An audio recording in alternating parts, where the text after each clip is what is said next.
This right here is the Pokemon type chart. Typing has been a central mechanic to the Pokemon series for 30 years.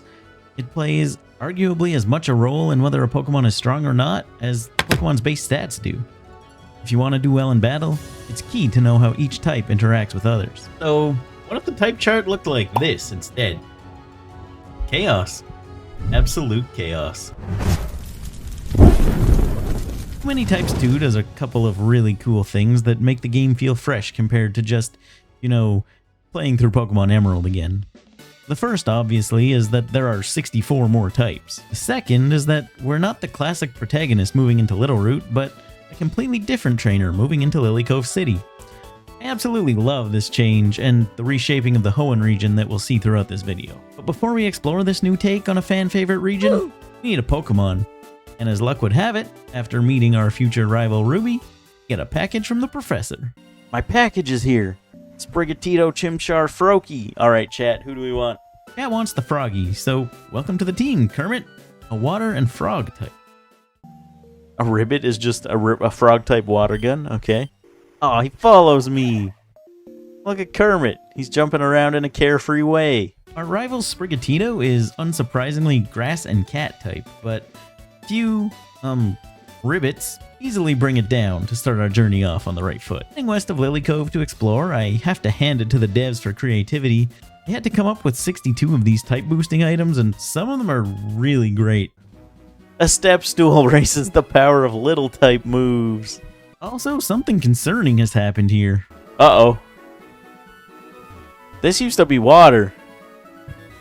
Oh no. Global warming? Now, the new typings make so many Pokemon feel fresh, so I just want to catch a bunch of them. Baby and Pika type, that makes perfect sense. I run around and make a few new additions to the team, while Chris the P-Dove learns key skills like Early Bird and File W9! A demoralizing form that sharply lowers attack. I've barely made any progress when I run into Ruby again, and she has a surprise for me. Litwick! Fire Ghost and Thing! One of my personal favorites is in the game, so after defeating Ruby, my personal mission becomes tracking down where she got this Litwick. I've caught most of the Pokemon in the area, and I'm ready to head towards some actual progress in the game when I get thrown a nasty curveball. Half odds. Why did the music stop? What is that? No. Why did I find Sans? What is going on? What, you think I'm just gonna stand there and take it? No, I don't know what's going on. This is why we don't Nuzlocke these games. Oh, Nurse Joy, I don't think potions would have helped me very much. I don't know exactly what I did to make that happen, but I'm sufficiently scared of Mount Pyre now, so let's go to Fortree City, which, luckily for me, turns out to be exactly where I'm supposed to go. Winona uses Song and Dance type Pokemon, and a new field effect, well, a reused field effect from Too Many Types 1, the Groovy Battlefield, which also gives Song and Dance type moves priority. Apparently normal, rat, and silly types are super effective against her, but instead, I just give Des the Clefairy a pair of dance shoes and proceed to turn Winona's own terrain against her. It also turns out the dance is super effective against Song too, so with priority Happy Feet on the Groovy dance floor, Des does a number on Winona's first couple of Pokemon, before giving way to our Galarian Zigzagoon Yuta, who delivers a finishing blow.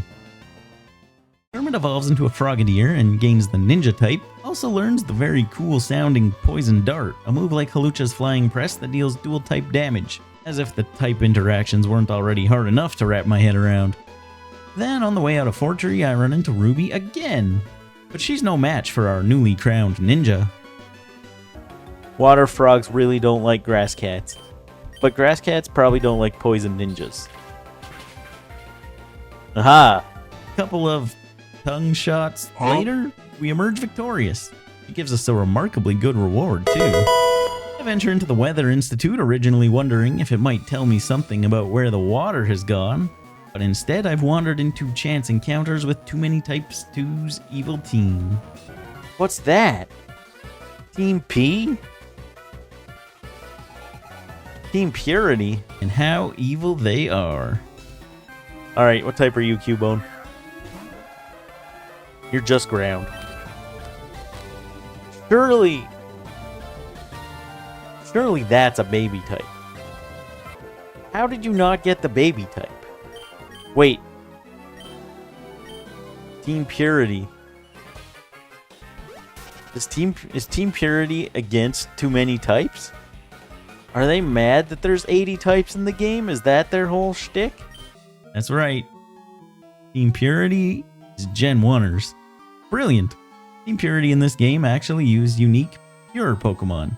Pokemon from the original 151 that use their original typings instead of their too many types ones.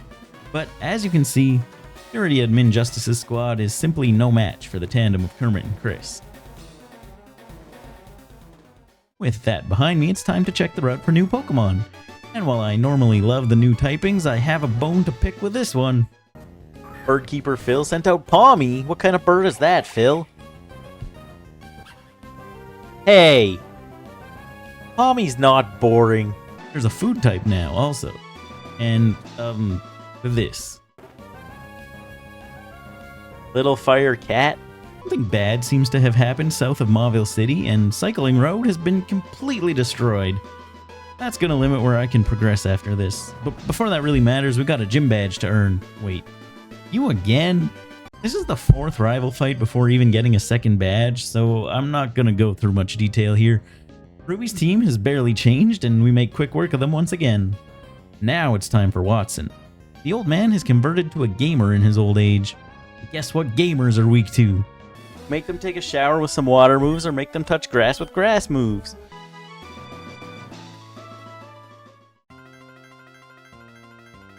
Oh, and make them take a shower we do, with Kermit one-shotting Stuffle and two-shotting Porygon to bring out Watson's ace, Sableye.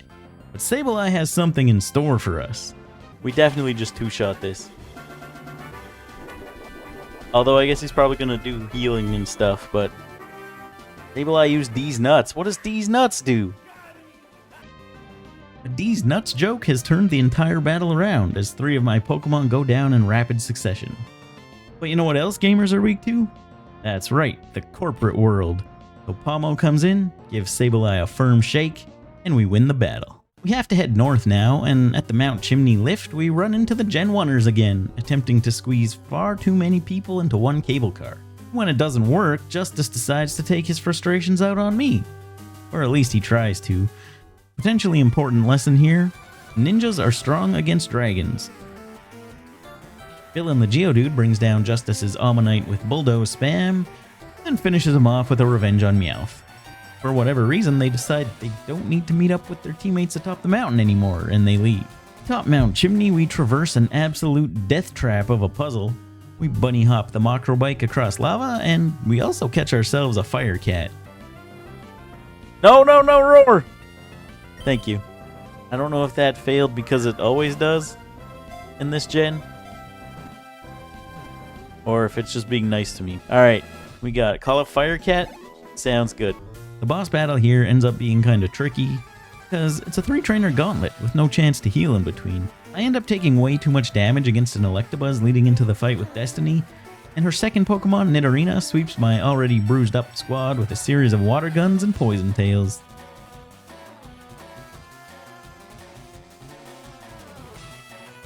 Turns out opposing non-boss teams are actually semi-randomized in this game, and I catch a break when the 2 trainers before Destiny use Sandslash and Pinsir this time around. That's much easier for Kermit to handle, so I have my full team for Destiny. Incidentally, I think I've caught Destiny being a bad Gen 1er. Something's wrong with this Jigglypuff. They said pure Pokemon are from Gen 1 and the original 15 types, but this one has the Fairy type. Cheater! Poison Dart removes the offending fairy, and Kermit is also well equipped to deal a lot of damage to Nidorina before going down. Firecat comes in to clean up, then Not Boring comes in to take on Seal, and we send Team Purity fleeing to Rustboro. I catch the cool version of Farfetch'd, which is a food and bird type, then Rufflet, which is surely also a bird? Dark Baby. Florida? What? That's a bird. What the heck is Florida type? I'm gonna name it Bird in protest. Because this is a bird, guys. Then it's down the mountain to Lavaridge town, where there's been some destruction. Seems like life goes on in spite of that, so we just prepare for a battle against Flannery, who now uses Fluffy-type Pokemon. Crucially, Fluffy-type Pokemon are weak to water, much like Flannery's original fire types. That makes Kermit a solid answer. We one-shot Growlithe, two-shot Whimsicott while dodging a warm hug, which is a Fluffy-type Thunderwave, one-shot Flareon, and then one-shot Furfrou, all with Water Pulse in what proves to be an anticlimactic fight. Flannery gives us the Go Goggles after we win, and also gives us a tidbit of information on the damage that's been done to the region.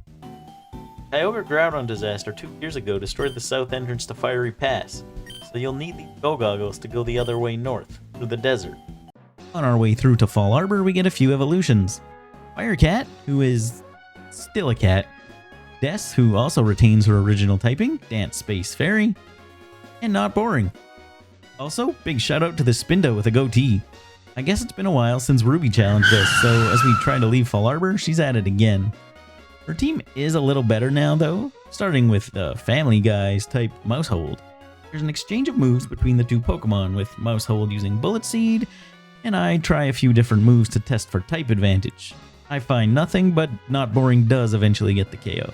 Ruby has neglected to evolve Sprigatito even though it's level 26, so Kermit lays waste to it, before her Oricorio takes advantage of a lapse in my type chart judgment to one-shot Kermit.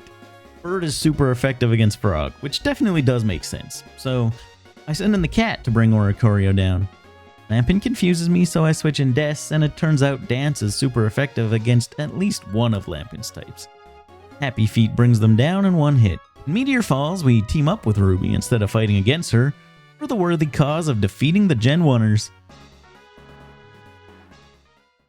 I don't really know what to expect here, but we seem to be on the same page. Doubling into Wigglytuff on turn 1 so that she can finish it off on turn 2, while I hit the Dragonair with a Ninja-type move.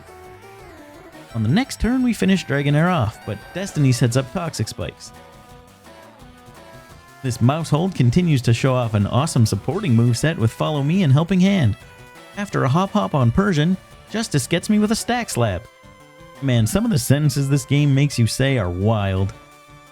Anyway, Kermit goes down after missing another Hop, but on the next turn, Persian takes itself out with Confusion self-damage, and we double into Nidorina to clear the field. Only Ammonite and Seal remain. Ruby decides to confuse the entire field with Teeter Dance and then watches her Oricorio go down to Poison. But Sprigatito comes in and lands a massive Seed Bomb on Ammonite in a rare situation where every type interaction is completely well understood. Firecat hurts itself in confusion, but Sprigatito ends the battle with another Seed Bomb. With the path clear to Rustboro now, we get a really exciting encounter in the pseudo-legendary Beldum. And not only that... Oh! Hey, we got lucky! With Hoenn the Beldum in tow, we arrive in Rustboro, only to find that Team Purity has taken over the trainer's school. Wait, Team Purity's here. The type ideologies are rotting the brains of the next generation. I can't just stand idly by. They got the Team Plasma, like, sage music going on in the background. Or maybe they actually are evil. Lord Arceus showed us that there are only 17 plates. Terapagos is the key to bringing about our pure world. Any more resistance from you will be met with force equal to a judgment. After that, Roxanne heads back to her gym. In the original Too Many Types, she used Ancient-type Pokemon, but it appears she's pivoted to the Thing-type, which are weak to Ground, Ice, Fluffy, and Frog types, among others. Speaking of Thing-types, I don't think that's Ancient, though. Stinky Thing. Accurate description. The path through the Rustboro gym to Roxanne is surprisingly long and full of trainer battles, but we eventually make it through to take on Roxanne's team of things. She's led by the fast dragon thing, Cyclizar. A neat, but very inconvenient for me, addition to the game is that fast-type Pokemon always get priority on their own type moves at full HP. This is bad news for both Firecat and Not Boring, so I try Des, who clearly has some combination of types weak to fast, as she gets one-shot by Quick Attack before even moving. Roxanne's Klefki proves to be a menace that leaves me confused and pretty much scuffs the rest of the fight. Cats were just super effective against everything else that was paired with a thing? Why does Thing resist fire? I am pretty sure fire is good against most things. I'm confused. Uh-oh. Wart Wrath? That's super effective? Are frogs good against themselves? This type chart is nuts. Hopefully I've learned something for the second try. With a slightly revamped team, I head back in. My hater-type Zangoose resists thing-type moves, and despite being inflicted with a burn, it hits Klefki for big damage with Thrash and then takes it down on the next hit. Letting the hater die gives me a free switch into Corn to bring Cyclozar down, and he takes Knacklestack on too before Salt Cure passive damage finishes him off. Now I've got 4 Pokemon left to Roxanne's 1, so we should be in a good spot, right? Oh, well, Firecat didn't do anything, but I believe in Kermit. Oh, you're definitely gonna heal. Well, okay, the Citrus Berry will take you out of range, probably. Maybe you won't heal. Also, maybe we just die to Shockwave, though. Not to worry, Yuta comes in and saves the day. Receive the Stone Badge from Roxanne. We've done it. In Petalburg Woods, I found a wild Applin, and I love Applin, so what else is there to do but catch 3 of them, 1 for each evolution. The food squad should come in handy against Norman, who the guy at the front of the gym insists is no longer a furry. Have you heard about the leader here, Norman? He used to... Wait. He used to use furry-type Pokemon. Has he changed his ways? He's since swapped to the family type since he went home to spend more time with his family. As I arrive in Norman's room to challenge him, he asks to wrap things up quickly. Little did I know how quickly it would be.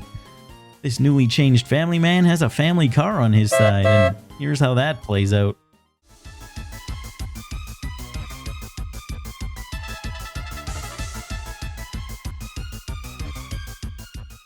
Norman gives me the business on a second attempt too, so it's time to ditch the food squad and get serious.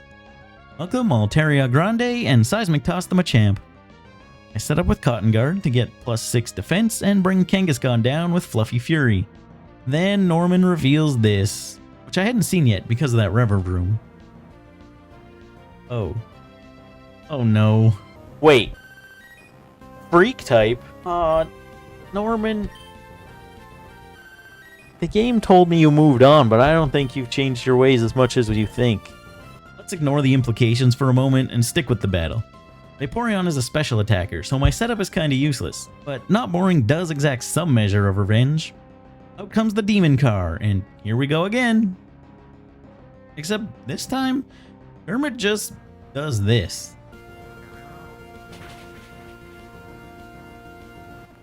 Wait. You mean I could have just one-shot it with Tongue Shot this whole time? Norman reveals Mega Mousehold, but my Greninja can Mega Evolve too and delivers another one-hit KO. After claiming the 5th badge, my worst fears about that Vaporeon would seem to be confirmed. Caroline, what are you doing here? Can I talk to you in private back in Littleroot? It's about the Vaporeon in the room. I don't understand. I'll explain more at home. Don't worry about the gym. I already called the league saying you're going to start using your vacation days. Larry! Oh, Larry's here! If you really want to be a family man, then please come home. Norman's house, on the other hand. Of course we found the furry tail outside Norman's bedroom window. I can't move. Uh-oh. Sometimes it doesn't feel like you really are a family guy. Now I think you're just jealous. We head to Dewford town, and the sea level around here has risen quite a bit, with the town's vegetation underwater and the buildings barely holding on. But Brawly is still going at it in his gym full of stinky gym bros and D's nuts jokes. This puzzle is a nightmare, a labyrinth of trainer battles that I can barely see half the time, and it takes me a good 30 minutes to actually get through it to Brawly. He leads with whatever the heck this thing is. Apparently it's Goblin D's Nuts Gaslight type. With the help of Obstruct lowering Ligmiblin's stats, Yuta is able to hit it a couple of times and bring it down, but we're already behind the 8-ball as Brawly sends in Sock. Then I get a Brain Blast. Surely D's Nuts are weak to fire, right? Madara the Blaziken brings down Sock with a Blaze Kick, thanks partly to a lucky burn, and takes a big chunk out of Rhydon also. Then Mega Evolved Greninja takes out the next two Pokemon, and Yuta finishes Brawly's Mega Machamp off with the Obstruct plus Vicious Gnaw combo. After defeating Brawly, the level cap jumps up to 50, which unlocks a whole bunch of new evolutions. I get Hatterene, who I also have a Mega Stone for, Metagross, Chandelure, and Kermit, learns Domain Expansion, Infinite Void, and Hollow Purple. That's kinda awesome. Captain Stern goes 2 for 2 on getting his brand new submarine stolen, as Justice, Destiny, and Team Purity head off to sunken Zootopolis in it. The actual boss, Constant, sticks around to fight me. Metagross takes out his Tauros in one hit, and then... Come on, Constance, that is completely betraying your team's values. Kermit, though, easily handles the situation and hits Alakazam hard. At this point, I learned that Team Purity also doesn't follow the physical special split, which is unfortunate for me because Alakazam hits me with a special Thunder Punch, doing way too much damage to Yuta. Yuta does win this battle, but has taken too much damage to fight Nidoking. Still, Kermit comes back in to finish the job with Surfs on Nidoking and Rhydon. Constance reminisces about the good old days. Back in my day, we had no party EXP share, no personal storage system, and no dragon-type moves with base power. Yeah, that is true. You don't know what it's like to work hard. We will meet again, and I'll make sure you see our ways. I wish Chris was here for that. Then he leaves to meet up with his team, and Stern gives me dive to follow them off to the east by diving under the currents. But as soon as I hit the water, the music stops. Not again! I don't think I'm allowed to run, though. So, I have to just stay here and click moves. Get him! Die, Sans! Oh. Alright. I'm weak to Sans type with Madara. Stream's over. Sans ended the stream, guys.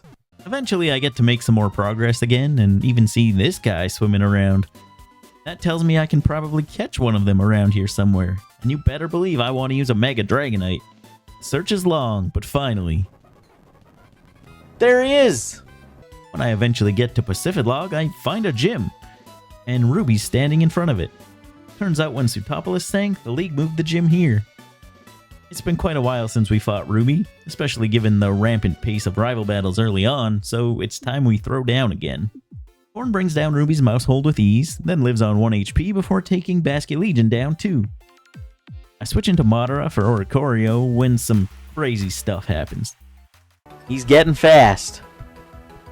That's a problem if it has a really good, if it can one-shot most of my Pokemon, that's not going to be good. We're +2 now. Now we bounce. Madara spraying up. You better not miss this, Madara.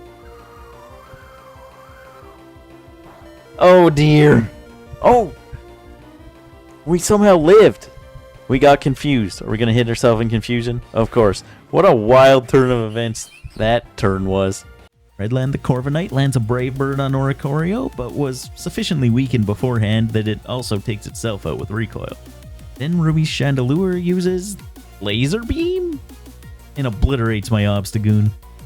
But Kermit transforms into Gojo and finishes Chandelure off, then one-shots Ruby's Mega Meowscarada. Her team is definitely better than before, but with that win, we've got access to the Pacificlog gym. Juan is waiting for us with a team of crabs. My first move of this battle is a misclick of Hunt, which works like Sucker Punch, so it fails as Juan goes for a Crab Rave, which works like Dragon Dance. Fortunately, I still outspeed, and crabs are weak to fire, so Firecat proceeds to systematically destroy his team with Flamethrower after Flamethrower. At least until Juan reveals Mega Crawdon, who gains the Kaiju type and is no longer weak to fire. A crunch finally brings Firecat's reign of terror to an end, and then, even through a burn, he one-shots Madara. My new Chandelure, Vocal, steps in with an overheat to end the battle. I was really hoping to get the Crab Rave TM, but it's not meant to be. What? TM for Swords Dance? You're not giving me Crab Rave? It's as close as you can get to a good Crab Rave on your own, as we got demonetized the last time we tried to sell CDs of it. Outside of the gym, the Gen 1ers are back, and Constance somehow doesn't notice that he dropped the Master Ball. That's a good break for us. Also, the level cap increase lets me get Dragonite. We find Team Purity again in sunken Zootopolis, and I have to give them credit, at least they let their grunts have real Pokemon, unlike most of the game's evil teams. but eventually I make my way through. Whatever's left of the Cave of Origin has some really interesting wild Pokemon too, like this ancient dark kaiju type. Roaring Moon!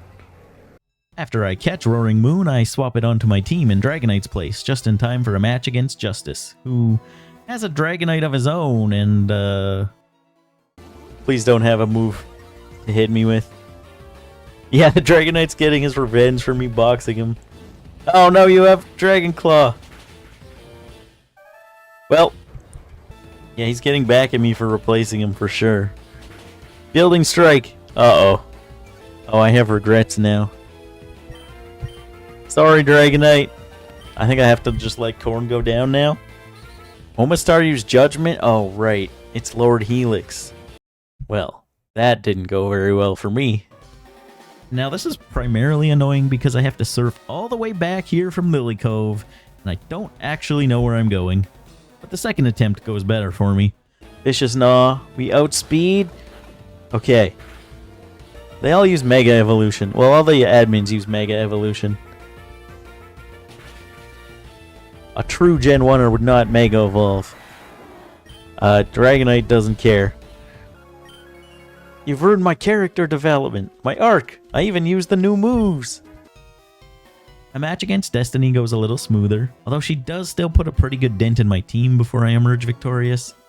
It's all a setup for the final Team Purity battle. A match against Constance, who first has to give Terapagos a lecture on how many types are in this universe. This battle starts out poorly as Madara gets one shot, but Corn takes an Earthquake pretty well and retaliates with a Meteor Mash one-hit KO of its own. Kermit lands a couple hits to bring Nidoking down, and Twisting one-shots Mega Aerodactyl with Earthquake, although not before a Rock Slide does a massive chunk of damage. Battle continues to be heavily offensive in the next few turns. Yuta gets an Obstruct off on Alakazam, gives a huge Fire Punch, then takes the defense-dropped Alakazam down with a single Night Slash. Finally, Kermit comes in to surf right on away.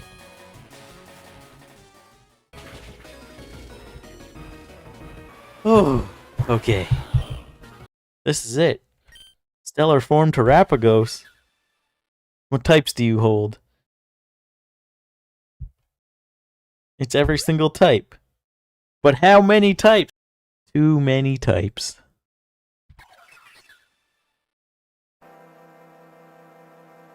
Wait, do I have to beat it? Can I just catch it? I decide to end this quickly and just throw the Master Ball at Terapagos, and although Terapagos is canonically the only Pokemon a Master Ball has ever failed on, that is fortunately not one reference that Too Many Types makes. Our beliefs, our values, they were all for nothing. That's right, Gen 1ers. Terapagos happens to be every type, and we will later learn that he's pretty much completely broken. There's one gym left, and it's the famously difficult Moss Deep Double Battle. Now, if you're familiar with the original Too Many Types, you know that Liza and Tate no longer work here. But Clay and his gun types do. Hold on. No, you can't do this to me. It's unpatriotic.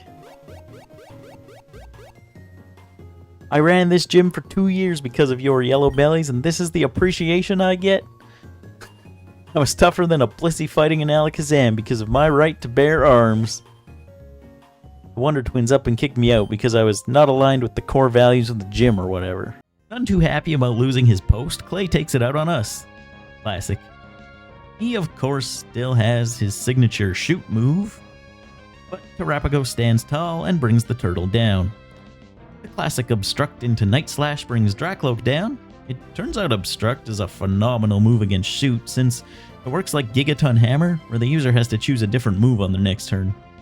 This lets you to defend itself against Kingdra too, though a Water Pulse still does a lot of damage. Clay's ace is Arcaludon, a Steel, Dragon, and Gun type that can use the, Gunite to Mega Evolve. And Mega Arcaludon is a Force, replacing its Steel type with Anime type, and using the Anime type move Satellite Cannon. That's a clone of Meteor Beam. It raises its special attack and launches devastating blows. Clay takes down Yuta, but Terapagos outspeeds and does enough damage with Earth Power before going down that Dragonite can come in with extreme speed and avenge it. So, Tate and Liza have reclaimed their jobs, but I've got a new secret weapon to unleash for this one. Mega Roaring Moon. If that sounds awesome, it is. He's got Koraidon's Orichalcum Pulse ability and does a monstrous amount of damage to both opponents with an opening Stampede. Unfortunately, I kinda misplayed because it also hits into my own Obstagoon's Obstruct, so I lowered my own defense. On the next turn, I get a nasty surprise when my Dark-type move Snarl doesn't work on Space types. Oops. Still, my Pokemon handle the moves pretty well, and we wipe their side of the field. The next surprise is... Luma?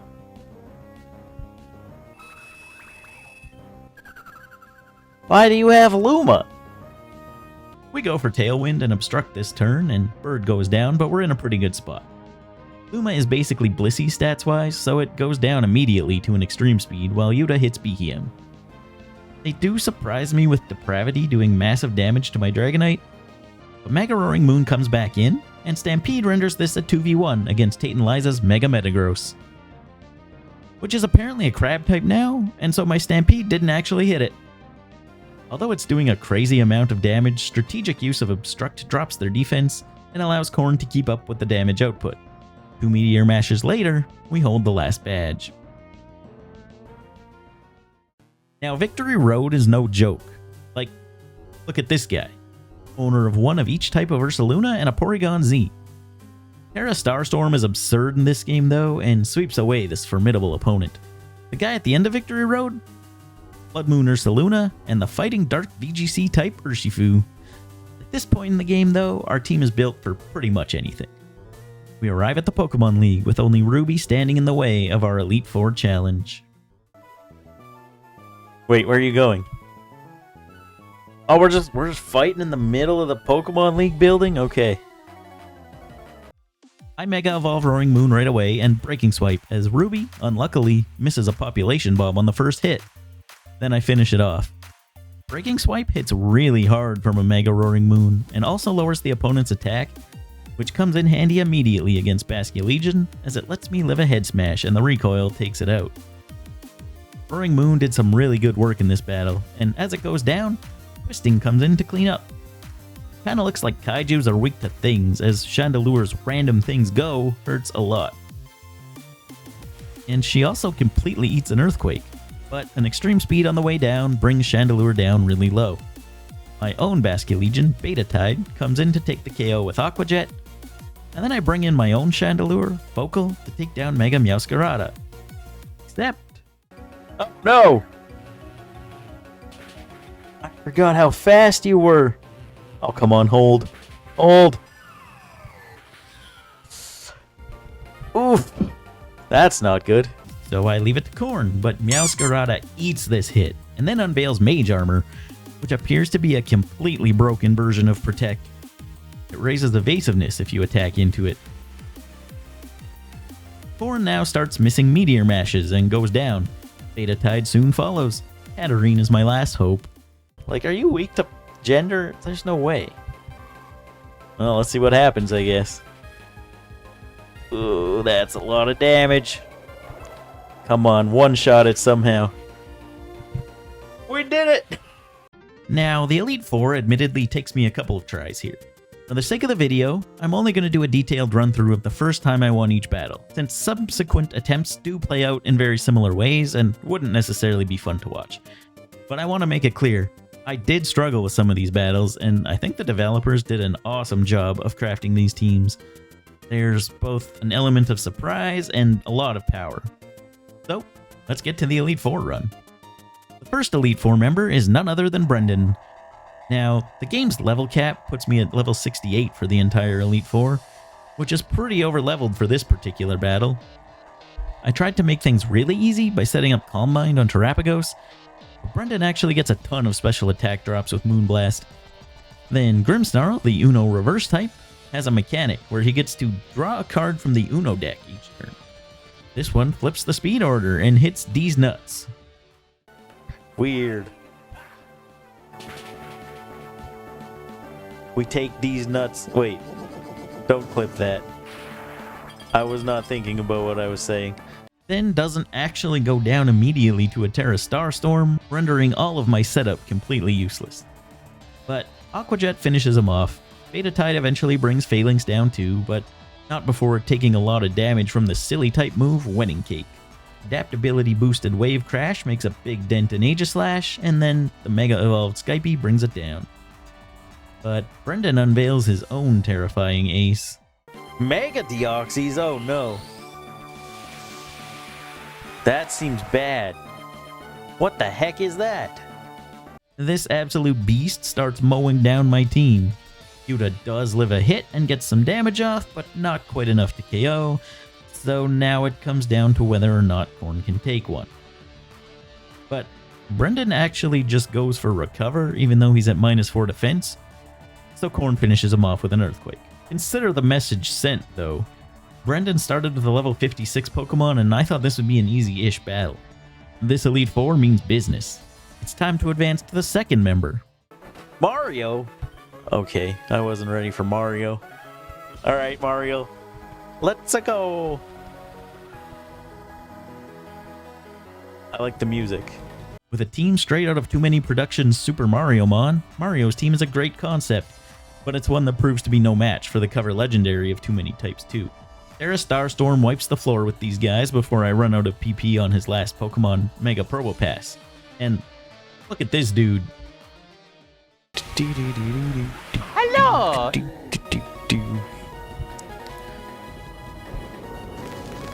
Wait, Mega Probo Pass is Mario? He looks weak to Earth Power. 2 turns later, this battle is over. The third member is Kieran, who in this universe is a competitive VGC battler. He's got a VGC team led by Mega Incineroar, whose ability, World Champ Difference, makes all of its moves hit both targets. I appreciate the reference, but I do not appreciate how broken this thing is. It quickly becomes apparent that my team is not built to handle this battle, so after Kieran wipes the floor with us, I have to rebuild the squad and run back through the Elite Four again. The fact that Kieran gets a free turn at the start with Mega Incineroar Fake Out hitting both of my Pokemon is still crazy, but he only uses it to set up Con Perish. That's just a VGC type Perish song as far as I can tell. We tank a Moonblast and hit Incineroar hard with Earth Power. Then he takes both of my first 2 Pokemon out at once with Flare Blitz. At least Incineroar goes down 2 to the recoil. I might have wasted my Mega by evolving Roaring Moon now, but at least it lets it live a Moonblast, so Kieran has to double into it to finish it off. Volko obliterates Whimsicott with a Sun-boosted Overheat, so we're down to just Urshifu and Landorus. Teria goes down to an Earthquake, which is super weird to see. Remember, Earthquake is Kaiju type now. But Betatite's last respects is now powered up to a pretty absurd level, and after living a close combat, we bring Urshifu down to a 1v1 with Landorus and Focal. Focal still has enough special attack left for Overheat to finish him off. The final Elite Four member is Zinnia of Omega Ruby Alpha Sapphire fame. I spend a few minutes pondering the type chart as to what's strong against dragons, then decide to just spam Terra Starstorm instead. But I run out of PP, and it turns out Tri-Attack does nothing, so that's the end of Terapagos. But now a hero emerges. A Pokemon named more as a meme than anything else. Altaria Grande was added to the team after the Kieran debacle, and now it earns the spot it will eventually have in the Hall of Fame.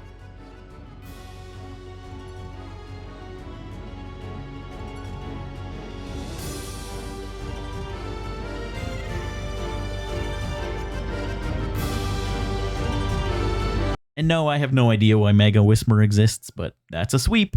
1 battle left. The champion is Steven now, a change from Too Many Types 1. Steven's team is absolutely stacked. He's a scary foe, but I think we've put together a pretty formidable team ourselves over the course of this run. So, Basculegion brings down Metagross pretty quickly, and Altaria Grande proves to be a good wall against Fluttermane, resisting all of its moves and eventually bringing it down with Boom Burst spam. It looks like Corn is not the Goldango answer. We eat Make It Rain, right? Wait, no, it's Wealth type. Maybe we don't. Steven! Ow! Okay, Corn was not the answer. So I send in Terapagos and Mega Evolve it. That is, turn it into its stellar form. But Goldango eats Terra Starstorm. However, it does not eat Tri-Attack. Maybe I gamer move him. What's my favorite one-hit KO move? Sheer Cold. The gamer move worked! Altaria comes in and does a big chunk of damage to our Caledon before going down to a satellite cannon. So, back to Terapagos we go. With Earth Power, we bring Steven down to his last Pokemon, Mega Roaring Moon. Alright, Terapagos, take one. Oh my goodness, that hurt. He made himself slower, though. And we survived. Come on, get him. Oh goodness, that did nothing. The one good thing, he's slower now. Should I have used Gamer? Maybe I should have used Gamer all along. But I'm too scared to try it. We're going for Terra Starstorm. Yeah! It did a lot of damage. As the squad enters the Hall of Fame, I have to give props to Too Many Productions for this absolute masterpiece. Too Many Two Types 2 is a brilliant game, a new look at Hoenn, packed with references and types.